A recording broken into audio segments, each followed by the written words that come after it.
क्या कहेंगी आप कहाँ पे थी जब वाकया ये पेश आया? वाकये पे बिल्कुल मौजूद नहीं थी। क्यों मैं सच बोल रही हूँ। अच्छा, आप एफआईआर से पहले इस्लामाबाद में इस वाकये से ये बाद में आए? जी, मैं इस्लामाबाद अपनी नानी के घर थी।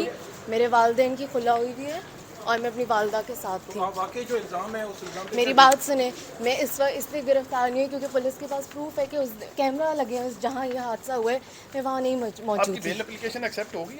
मंडे को प्रूफ देना है उनको प्रॉपर्टी का। ये वाकया दरपेश क्या आया था, आपको क्या बताया गया पेरेंट्स की तरफ से? मैं क्या बात कर रही हूँ। मैं एक जगह खड़े हो। अच्छे से पीछे रहो। अच्छा, क्या वाकया क्या पेश आया था वो बता दीजिए। मुझे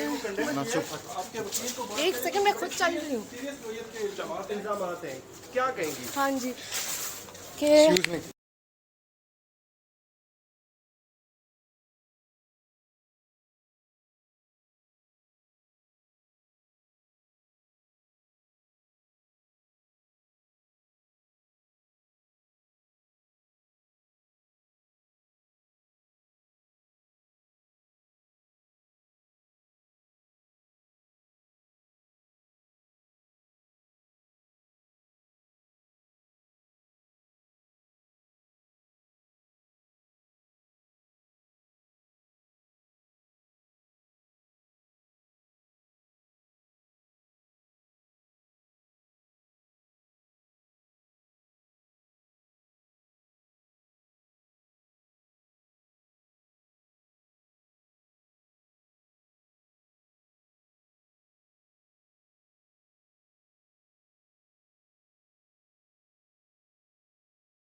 बिस्मिल्लाहिर्रहमानिर्रहीम, अस्सलाम वालेकुम नाज़रीन, मैं हूं फ़याज़ महमूद और आप देख रहे हैं फ़याज़ महमूद यूट्यूब चैनल।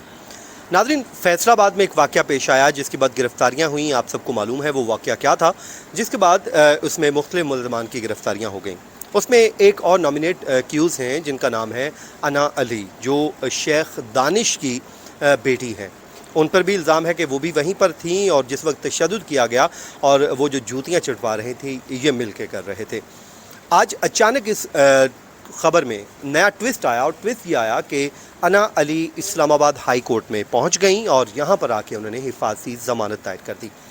उन्होंने वापसी पे टॉक करने की वो मुसलसल कोशिश कर रही थी, वो अपना मौक़िफ़ देना चाहती थी, लेकिन उनके साथ जो वकील साहब थे वो नहीं चाह रहे थे कि वो मीडिया पर बात करें और अपना मौक़िफ़ दे सकें। हमने उनसे यही कहा कि आप अपना मौक़िफ़ देना चाहती हैं तो अपना मौक़िफ़ दीजिए, क्योंकि मीडिया पे जो कुछ चल रहा है वो अभी तक उसमें आपका वर्जन नहीं आया, तो बेहतर है आप अपना मौक़िफ़ दे दीजिए। वो बोलना चाह रही थी लेकिन उनको बोलने नहीं दिया। लेकिन उन्होंने क्या बात की वो मैं आपको सुनवाऊंगा, लेकिन सबसे पहले जो आज की अदालती कार्रवाई हुई है वो मैं आपके साथ शेयर कर लेता हूं कि वो क्या कहा हुआ है। सबसे पहले तो ये प्रोटेक्टिव बेल दायर की गई थी जो कायम मुकाम chief justice Islamabad high court justice Aamir Farooq साहब की अदालत में मुकर्रर हो गई। नमाज जुमा से पहले ये दरख्वास्त दायर हुई, लेकिन ज़ाहिर है आज नमाज जुमा था तो फिर जज साहब ने इसको आज ही के लिए फ़िक्स कर लिया, लेकिन नमाज जुमा के बाद फ़िक्स हुई। उसके बाद जनाब अदालत में हुआ ये कि दरख्वास्त में कहा गया कि बच्ची की जो उम्र है वो बहुत कम है, माइनर है, 16 साल की उम्र है और ख़दशा है कि पुलिस गिरफ़्तार कर लेगी। और ये भी कहा कि जाए वक़ूआ पर मौजूद भी नहीं थी और मुकदमे में नामज़द कर दिया गया।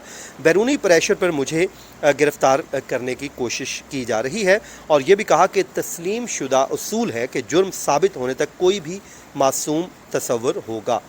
जिसके बाद अदालत ने इसकी समाअत शुरू की तो चीफ़ जस्टिस कायम मुकाम जो चीफ़ जस्टिस है उन्होंने इस्तफ़सार किया, लड़की तो कम उम्र की लगती है, ये सारा मसला क्या है ये बता दीजिए। जिस पर अदालत ने यह भी कहा कि आप लड़की को सिर्फ हिफाजती ज़मानत के लिए इस्लामाबाद लाए हैं, आप ये ज़्यादती कर रहे हैं, आप सिस्टम को डिफीट करने की कोशिश कर रहे हैं। और ये भी कहा कि ये सिस्टम को शिकस्त देने के मुतरादिफ होगा। अदालत ने कहा कि जो भी ऐसे वाक़े में मुलविस हुआ, अचानक इस्लामाबाद क्यों आ जाता है। आपने फिर अदालत ने पूछा कि जो आईडी कार्ड है या पासपोर्ट है उस पर बच्ची का एड्रेस क्या है, तो वो था फैसलाबाद का। तो फिर अदालत ने कहा कि आपने अपने हाथ से इस्लामाबाद का एड्रेस लिख दिया सिर्फ इसलिए कि यहाँ पे प्रोटेक्टिव बेल दायर कर दी जाए और प्रोटेक्टिव बेल लेके यहाँ से चला जाए। उसके बाद अदालत ने यह भी कहा कि लड़की का क्या इस्लामाबाद सैर करने आई थी, जो सोचा ज़मानत भी ले लूँ, क्योंकि वकील साहब ने ये कह दिया कि लड़की इस्लामाबाद में ही रह रही थी, क्योंकि वो अपनी ग्रैंड मदर के साथ थी, वालिदा की खुला हो चुकी है तो वो अपनी माँ के बगैर रहती नहीं, तो वो यहीं पर ही क़याम पजीर थी। और ये भी वकील साहब ने कहा कि लड़की को वहाँ पर हरासा किया जा रहा है, जिस पर अदालत ने कहा कि जहाँ धुआं उठे वहाँ कोई तो आग भी मौजूद होती है, कुछ ना कुछ तो फिर होना था जो कुछ हुआ है। जिसके बाद अदालत ने फ़ैसला महफूज किया और अदालत ने बाद में जब फ़ैसला सुनाने से पहले अभी एक और केस की समाअत शुरू हुई तो अना अली और वकला ने आपस में बातचीत शुरू कर दी, तो जिस पे अदालत ने सरजनिश कर दी। अदालत ने कहा कि आपको कंडक्ट का नहीं मालूम, क्या ये पार्क है आप जहाँ पर खड़े हैं। जिसके बाद वो बैठ गए कमरा अदालत में ही और काफ़ी देर तक वो कमरा अदालत में ही रहे। जिसके बाद जनाब अदालत ने फैसला सुनाया, जबकि आमतौर पे होता यही है कि प्रोटेक्टिव बेल दी जाती है, लेकिन इस केस में इस्लामाबाद हाई कोर्ट ने ये कहा कि शेख दानिश की बेटी को कहा कि आप इस्लामाबाद में रहाइश पजीर हैं तो सबूत लेकर आएँ।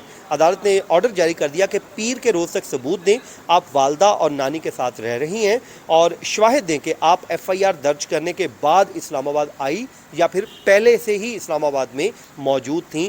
जिसके बाद अदालत ने इस समाअत को पीर तक मुलतवी कर दिया।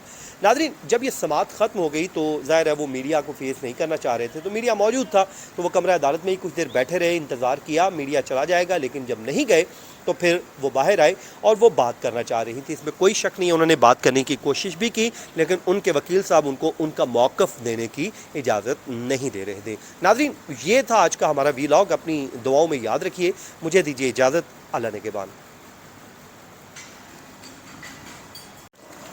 क्या कहेंगी आप उस दिन कहाँ पे थी जब वाक़या ये पेश आया? वाक़ये पे बिल्कुल मौजूद नहीं थी, क्यों मैं सच बोल रही हूँ। अच्छा, आप एफआईआर से पहले इस्लामाबाद में इस वाक़े से ये बाद में आए? जी, मैं इस्लामाबाद अपनी नानी के घर थी, मेरे वालिदैन की खुला हुई थी है और मैं अपनी वालदा के साथ थी। वाकई जो इल्ज़ाम है उस इल्ज़ाम मेरी बात सुने, मैं इस वक्त इसलिए गिरफ्तार नहीं हुई क्योंकि पुलिस के पास प्रूफ है कि उस कैमरा लगे हैं जहाँ यह हादसा हुआ है, मैं वहाँ नहीं मौजूद आपकी थी। बेल एप्लीकेशन एक्सेप्ट होगी? मंडे को प्रूफ देना है उनको प्रॉपर्टी का। ये वाक़या दरपेश के आया था, आपको क्या बताया गया पेरेंट्स की तरफ से? मैं क्या बात कर रही हूँ। मैं अच्छे से पीछे रही। अच्छा, क्या वाक़या क्या पेश आया था वो बता दीजिए। मुझे एक सेकंड, मैं खुद चल रही हूँ।